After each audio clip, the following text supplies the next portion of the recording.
Breaking news now. The Russian Civil War. A snapshot of current events. Late on the evening of June 23, reports surfaced in international media that the Russian Wagner Group had seized control of the city of Rostov-on-Don. In a series of later audio recordings published on Telegram, Wagner chief Prigozhin claimed that the evil of the Russian military must be stopped, and that his Wagner mercenary group would lead a march for justice against the Russian military. In response, the Russian FSB security service filed charges of armed mutiny against Prigozhin. To get a handle on what's going on, it's important to trace the Wagner Group back to its roots. Who are the people fighting for the Wagner Group, and what is it? The Wagner organization is a private military firm also known by its official name.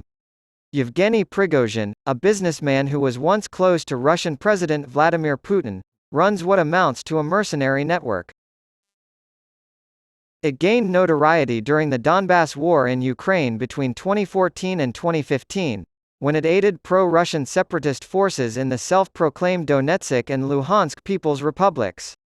There were approximately 5,000 active fighters at the time, most of whom were veterans of Russia's elite regiments and special forces, and the organization operated primarily in Africa and the Middle East in secrecy. From Syria to Ukraine before the Russia-Ukraine war, the Wagner Group has been acting to implement Russian foreign policy in the region while allowing Russia to deny responsibility for the human and economic costs of their interventions. Over time, it expanded greatly in both size and clout. Wagner's band fights in the Ukraine. As the Russian army struggled to find new soldiers, the mercenaries were able to begin massive recruitment drives prior to the start of the Ukraine war in 2022. According to the UK Ministry of Defence, Wagner almost certainly now commands 50,000 fighters in Ukraine and has become a key component of the Ukraine campaign, as of January 2023. The U.S. National Security Council estimates that roughly 80% of Wagner's troops in Ukraine are ex-convicts. Wagner Group registered as a corporation in 2022 and established a new headquarters in St. Petersburg, even though mercenary forces are banned in Russia and labeled as a transnational criminal organization worldwide. After a long battle, the Russian army in the war with Ukraine relied on these mercenaries to take the city of Bakhmut. The Battle of Bakhmut in eastern Ukraine saw significant participation from the Wagner Group. By taking control of Bakhmut, these militias significantly boosted their standing in the conflict. The Wagner faction claimed 20,000 of its men were killed defending Bakhmut, and thus demanded more resources. What disagreements has Wagner had with Russia's top military brass?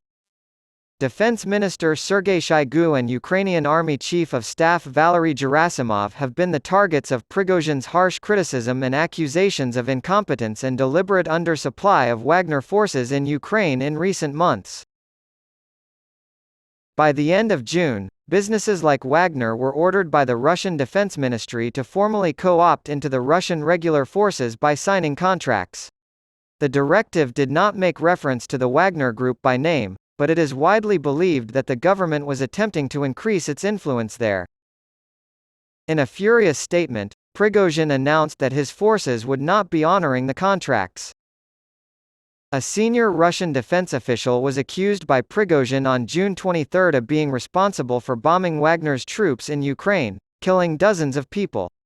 The next day, his troops seized military headquarters in the city of Rostov-on-Don, located in southern Russia, and carried out a threat to march to Moscow to overthrow the military leadership. He did not disclose the number of casualties or any other details. Wagner troops were said to be closing in on Moscow without meeting any resistance at first, prompting President Putin to order heightened security measures in Moscow and elsewhere in his emergency address. Putin has accused Wagner of high treason against Russia and threatened a suitable response. Prigozhin made an unexpected retreat, announcing that he had agreed to leave Russia through the mediation of Belarusian President Alexander Lukashenko, just as the dramatic escalation appeared to be heading towards a possible confrontation. Putin versus Prigozhin exemplifies a universal truth. It has happened many times in Pakistan, as it has in Turkey with President Erdogan and the Gulenists, in Afghanistan with the Mujahideen who later became the Taliban, and in the United States with the Mujahideen who eventually became the Taliban. The European foreign policy establishment has been largely in agreement since April 2022, when Russia failed to achieve its desired outcome in the first 90 days of the war, that Ukraine will be Russia's next quicksand. The West's desire to weaken Putin's grip on the Russian regime could be realized through a protracted war in Ukraine. Putin's rule in Russia would no longer be impregnable if this control were loosened. In Russia, an ally had to negotiate Putin's way out of the recent unrest and crisis, which would have been unthinkable just a few years ago.